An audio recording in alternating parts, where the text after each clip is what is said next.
It's the tail end of September, and unfortunately, there's no sign of fall colors just yet. I'm setting out on Crooked Creek, and the target destination is a dry shoal that occurs just on the outer eastern edge of the historic Crooked Creek channel, the creek bed that's below the surface of the now inundated Crooked Creek and Cumberland River.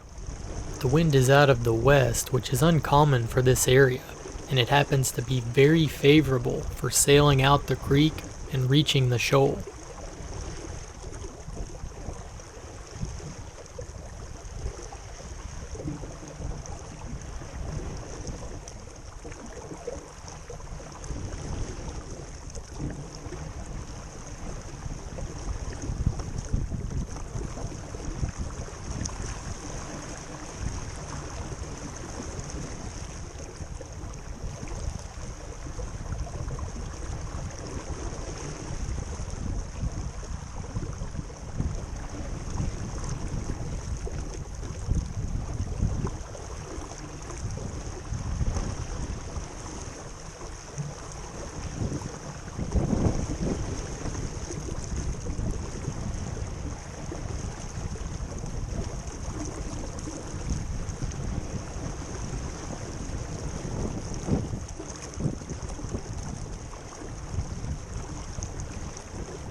There's always a certain excitement of driving your boat right up to the beach of an island under full sail. It's the type of thing you might daydream about or read about, especially as a kid, but there's nothing like doing it in real life. You have to be a little more careful if the bank happens to be rocky, but it's all sand and mud here. Maybe I didn't choose the best landing spot. I grounded out just before reaching shore.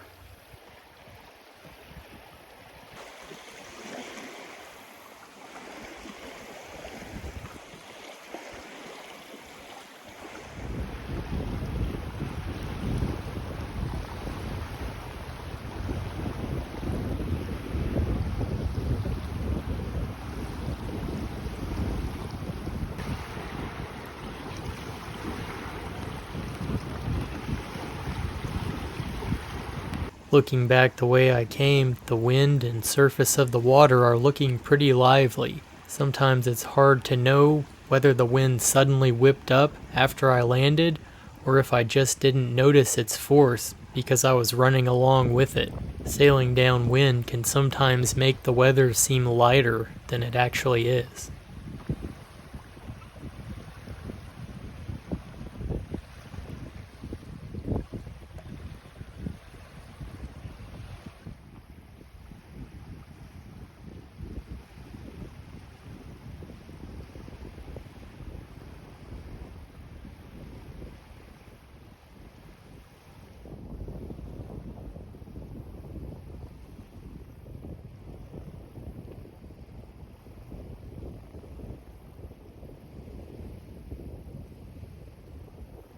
It's September right now, near the end of September, The water level is lower now than it was this time of year last year.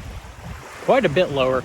I still had my 15-foot O'Day Osprey at its dock through October, and even in the middle of October, she still had about 16 inches of water, but probably only about 4 inches at that dock now. The place is pretty bare here. There's only 3 trees. I think they're all willows, and they definitely have some character. One's pretty big. Like the majority of shoals and islands on the Cumberland, the Crooked Creek Shoal is long and narrow. Stepping it off, I found the width to be about 60 meters and the length to be about 250 meters.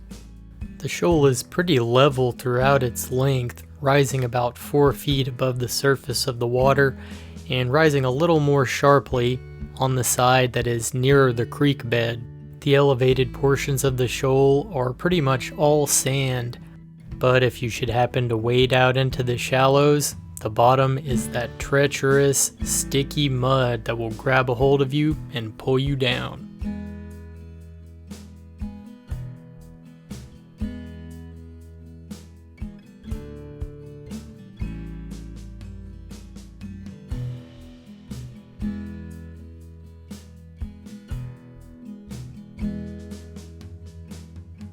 The place was pretty bare of plants and trees, except 3 clusters of willow that were all sort of tangled together and interwoven, and many trunks seemed to have grown together or possibly even sprouted from the same roots.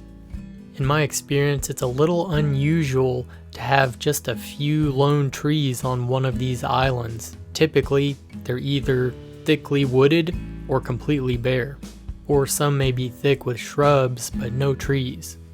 All of the islands on Kentucky Lake and Lake Barkley are havens for birds, and some are even recognized refuges.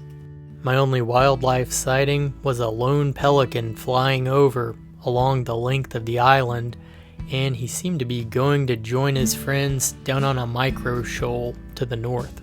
As you may know, I'm a big fan of pelicans, and I was happy to have my first sighting of the season. Other than that, the only sign of wildlife was an osprey nest up on a post and these bizarre looking creatures. I've recently learned that these alien looking slime blobs I've often encountered washed up on the bank are actually living organisms known as bryozoa. They sort of resemble jellyfish minus the tentacles, and apparently their presence indicates a healthy underwater ecosystem.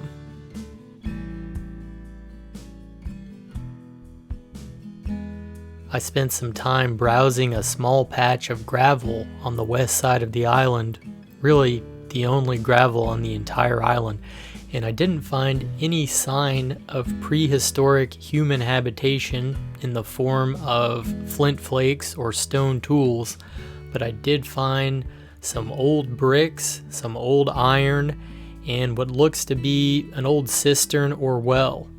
So it seems likely this high point overlooking the Cumberland Valley was occupied at some point before the creation of Barkley Dam and the flooding of the Cumberland River.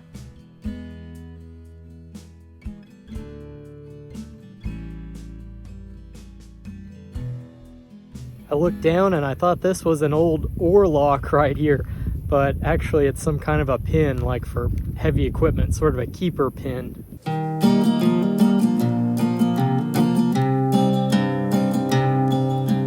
Little black train is coming, fix your business right.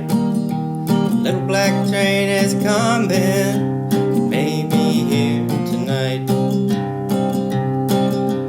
Watch she gets on rolling, ain't no way to slow. Ain't no time for packing, gotta get on board and go. She's steaming past the platform, burning up the tracks. Little black train is coming, ain't no turning back.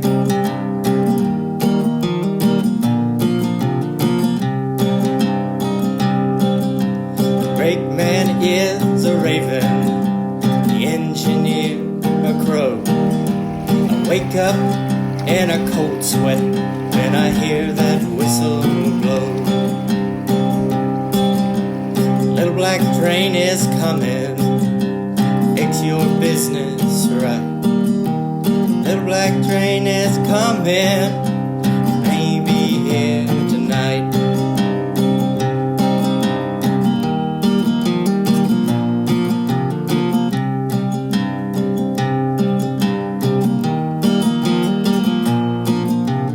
Little black train is coming, fix your business right. Little black train is coming, it may be here tonight.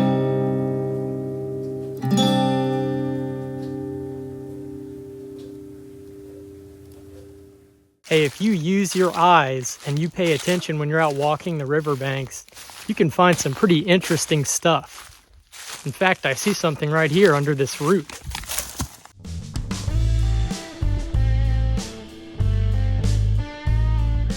I don't know how one of my shirts got out here, but it's a good time to mention shirts and hoodies are now available in my YouTube store or on cumberlandrover.com, and each one features a unique historic piece of artwork. Check them out.